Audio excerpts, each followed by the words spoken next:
ना इधर ना उधर, सीधे मुद्दे पर नजर। और क्या है आज की खबर, आप देखना शुरू कर चुके हैं न्यूज़ 18 पुनीत के साथ। तो एक तरफ ईद की रौनक नजर आ रही है और लोग एक दूसरे का मुंह मीठा करा रहे हैं, दूसरी तरफ गाजा में ईद पर भी मातम पसरा हुआ है। लोग ईद की खुशियां मनाने की जगह हमलों में मारे गए अपनों को अलविदा कहते हुए नजर आए हैं। गाजा में ईद और उसके अगले दिन भी इजरायली फोर्सेस के हमले जारी हैं और इसमें लगातार लोगों की जान जा रही है। ईद के दिन किए गए इजरायली हमलों में 64 लोगों की मौत हो गई, जबकि कई लोग घायल हुए हैं। दूसरी तरफ इजराइल ने राफा इलाके को खाली करने के लिए आदेश दे दिया है। खबर यह है कि प्रधानमंत्री बेंयामिन नेतन्याहू ने एली शॉरविट को इजराइल की खुफिया एजेंसी शिन बेट का प्रमुख नियुक्त कर दिया है। गाजा के लोगों के लिए ये लगातार दूसरी बार है जब जंग के बीच ईद मनाई जा रही हो। मनाना तो इसे क्या ही कहा जाएगा, लोग गम में डूबे हैं अपनों के जाने की वजह से। उत्तरी गाजा पट्टी के जबालिया में रमजान के पवित्र महीने के आखिर तक में ईद उल फितर की नमाज में शामिल लोगों की तस्वीरें आई हैं। इसमें वो मस्जिदों के बमों से तबाह होने के बाद खंडहरों में नमाज अदा कर रहे हैं। परिवार बमों से होने वाली तबाही से तो जूझ ही रहे हैं, बल्कि वो जो मदद आ रही है उसमें भी रुकावट हो रही है और इसकी वजह से भी जूझ रहे हैं। रफा इलाके को खाली करने के आदेश के बाद ये माना जा रहा है कि इजराइल की तरफ से यहाँ पर कोई बड़ा हमला प्लान किया जा रहा है। सेना ने फिलिस्तीनी लोगों को अल मवासी की ओर जाने के आदेश भी दे दिए हैं। ये तटीय इलाके में आता है और गंदे तंबुओं से भरा हुआ एक शिविर माना जाता है। इधर ईद उल फितर के दौरान ये आदेश जारी किया गया।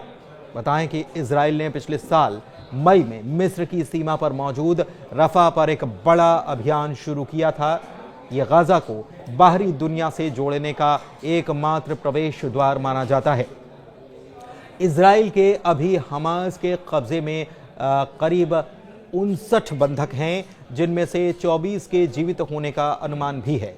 इजराइल का कहना है कि जब तक सभी बंधक नहीं लौट आते तब तक वो ऐसे ही हमला जारी रखेंगे। दूसरी तरफ इजराइल के हमलों के जवाब में यमन से हूतियों ने भी हमले किए हैं, जो इसमें नुकसान का दावा किया गया है, जबकि इजराइल की तरफ से यह कहा गया कि आयरन डोम ने इन सभी हमलों को नाकाम कर डाला है। बीते हफ्ते रफा में इजरायली फोर्सेस ने जो हमले किए उसमें इमरजेंसी वर्कर्स तक को निशाना बना लिया गया और इसकी वजह से 15 कर्मचारियों की मौत हो गई।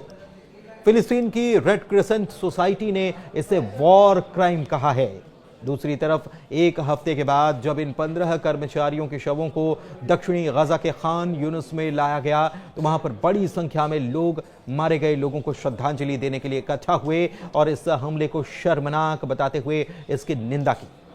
उधर खान यूनुस में ही इजराइल की तरफ से जो हमले किए गए हैं उसमें 9 लोगों की मौत हो गई, जिनमें 2 मासूम बच्चे भी शामिल थे। दूसरी तरफ मिस्र की राजधानी काहिरा में बड़ी संख्या में लोग मस्जिद के बाहर इकट्ठा हुए। इनके हाथों में फिलिस्तीनी झंडे और बैनर पोस्टर थे। ये लोग गाजा में जंग बंद करने की मांग करते हुए नजर आए हैं। सबसे बड़ी बात तो यह है कि एक तरफ इजराइल के हमले लगातार जारी हैं तो दूसरी तरफ एक बार फिर से युद्ध विराम की बातें भी होने लगी हैं। एक नए प्लान के बारे में चर्चा भी चल पड़ी है। हालांकि अभी तक इस पर जमीन पर कोई ठोस बात निकलकर सामने नहीं आई है, लेकिन मिस्र, कतर समेत अमेरिका की कोशिश है कि एक बार फिर से यहां पर युद्ध विराम हो पाए।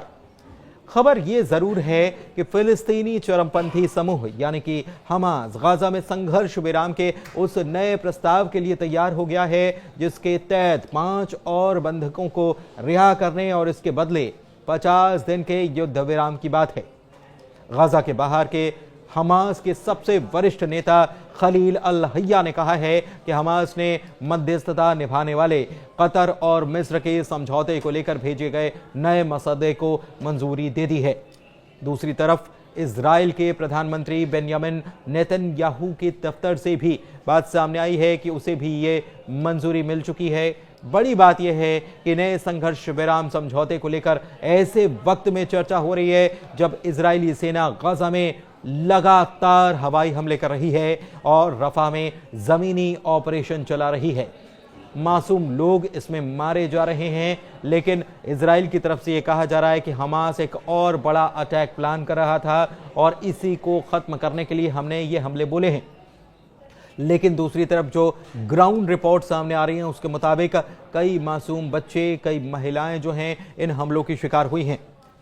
हमास और इजराइल के बीच जनवरी में युद्ध विराम जो हुआ था, समझौता जो हुआ था, इस महीने वो टूट चुका है और इस समझौते के पहले चरण के दौरान हमास ने 33 बंधकों को रिहा किया था। लेकिन हमास ने अभी भी 59 लोगों को बंधक बना रखा है, जिसमें कई डेड बॉडीज भी हैं। पहले हमास ये चाहता था कि पहले वाला समझौता न टूटे और दूसरे चरण के लिए बातचीत शुरू हो जाए।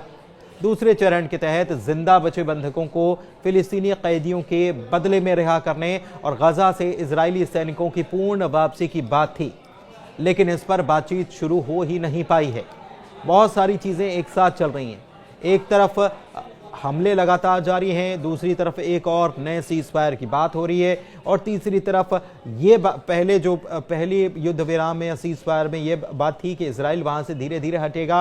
अब इजराइल के प्रधानमंत्री बेंयामिन नेतन्याहू ने यह कह दिया है कि हम इजराइल के साथ साथ गजा की सुरक्षा करने का जिम्मा हम उठाएंगे। हमास को हथियार छोड़ देना चाहिए और यहां से उनको चले जाना चाहिए। इधर दूसरी तरफ इजराइल और अमेरिका ने यह प्रस्ताव दिया है कि युद्ध विराम का वो पहला चरण जो 1 महीने पहले समाप्त हो गया था उसे बढ़ाया जाना चाहिए और इसके बाद इजराइल ने हमास पर इसको न मानने के आरोप लगाए और हमले शुरू कर दिए थे। सवाल यह है कि युद्ध विराम के नए प्रस्ताव को हमास ने आखिर क्यों माना है। इसके पीछे कारण जानते हैं। इसके पीछे बताया जा रहा है कि मिस्र ने हमास पर गजा में युद्ध विराम के लिए इजराइल के प्रस्ताव को मानने के लिए दबाव बनाया है और यह कहा कि अगर हमास युद्ध विराम की डील को नहीं मानता तो उसके इलाके में जो भी फिलिस्तीनी इस वक्त रह रहे हैं उन्हें वो बाहर कर देगा। दरअसल मिस्र में वो फिलिस्तीनी हैं जो पहले इजराइल के कैद में थे और उन्हें डील के तहत इजराइल ने रिहा किया था।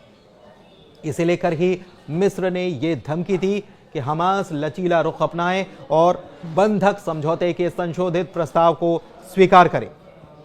फिर सवाल यह उठता है कि आखिर जब पहले सब कुछ ठीक ही चल रहा था तो यह सीज फायर इजराइल ने क्यों तोड़ा। तो इसके पीछे इजराइल के भीतर के हालात भी कारण बताए गए। कहा गया कि प्रधानमंत्री बेंयामिन नेतन्याहू की राजनीतिक समस्याएं बढ़ती ही जा रही हैं। भ्रष्टाचार के मुकदमे में अदालती कार्रवाई में थोड़ी सी तेजी देखने को मिली। दूसरी तरफ खुफिया एजेंसी के प्रमुख को हटाने के बाद लोगों का गुस्सा उन पर और फूटा। हमास की कैद में मौजूद लोगों की रिहाई में जो देरी हो रही है इसको लेकर भी लोगों में नाराजगी बढ़ती ही जा रही थी और यही वजह थी कि नेतन्याहू के ऊपर बहुत ज्यादा प्रेशर था। बाहर से भी और अंदर से भी काफी दबाव उनके ऊपर बना हुआ था और इसी दबाव को कम करने के लिए एक बार फिर से अटैक शुरू कर दिए गए और इजराइल ने हमास पर हमलों की बरसात करनी शुरू कर दी। फिलहाल नेतन्याहू की तरफ से हमास को यह कहा जा रहा है कि वो हथियार छोड़ दें, हम उन्हें बगैर कोई नुकसान पहुंचाए जाने देंगे, लेकिन उन्हें गजा को छोड़ना होगा और गजा में सुरक्षा की जिम्मेदारी इजराइल को सौंपनी होगी।